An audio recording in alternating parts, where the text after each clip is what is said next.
گروه 24 از برگزاری جلسه جنبستی سالانه و یک سلسله تغییرات کادری در رهبری این حرکت اپوزیسیونی در تاجیکستان فعلا ممنوع خبر داد. بنا به اطلاع رسمی، جلسه جنبستی گروه 24 روز 1 ژانویه سال 2024 در شهر میونخنگلبخ آلمان برگزار شده. برخی از رهبران و فعالان گروه 24 در این جلسه به صورت حضوری و برخی دیگر از جمله سخنگوی گروه عبیدالله سعدی به صورت آنلاینی از طریق ویدیو تماس اشتراک کردند. در این نشست از فعالیت گروه 24 در سال 2023 نتیجه گیری شده، نقشه های آن برای سال 2024 معین کرده شدند و همزمان در صفحه رهبری این حرکت اپوزیسیونی یک سلسله تغییرات کادری به عمل آورده شده است. از جمله با قرار شورای گروه 24 محمد صابر عبدالقهار از وظیفه نماینده حرکت در کشورهای اتحاد اروپا، دلشاد شریفوف از وظیفه رئیس کمیته اجرایی حرکت، رستم رحمتزاده از وظیفه نماینده گروه 24 در آلمان، خورسند نجم‌الدینوف از وظیفه نماینده گروه 24 در استریا آزاد کرده شدند.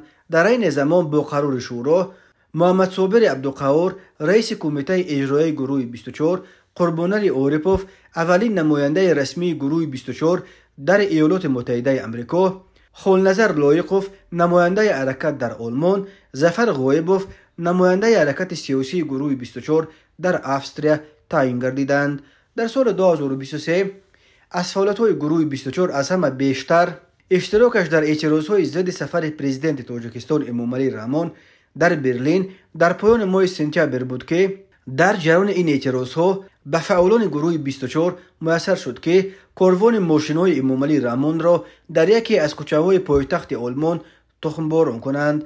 در عکس‌های نشر شده از نزد دفتر صدر اعظم آلمان اولاف شولز دیده می‌شد که دست کم یک تخم به شیشه ماشینی که خود امامعلی رحمان در آن حرکت می‌کرد رسیده است.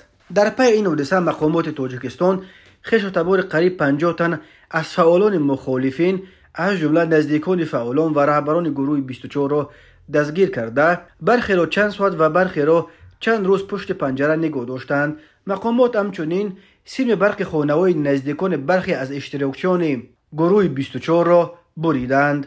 گروه 24 از جانب صاحبکار عمرعلی قوتوف سال 2012 در پی فرار او از تاجیکستان و به غصب تجارت‌هایش در تاجیکستان از جمله به غصب شرکت‌های تاجران و فراز ایبدار کردن شمس‌الله صاحبوف یکی از دامادهای پرزیدنت تاجیکستان تشکیل شده است. اساسگزار گروه 24 عمرعلی قوتوف ماه مارس سال 2015 در شهر استانبول ترکیه در نتیجه یک سوءقصد مسلحانه کشته شد.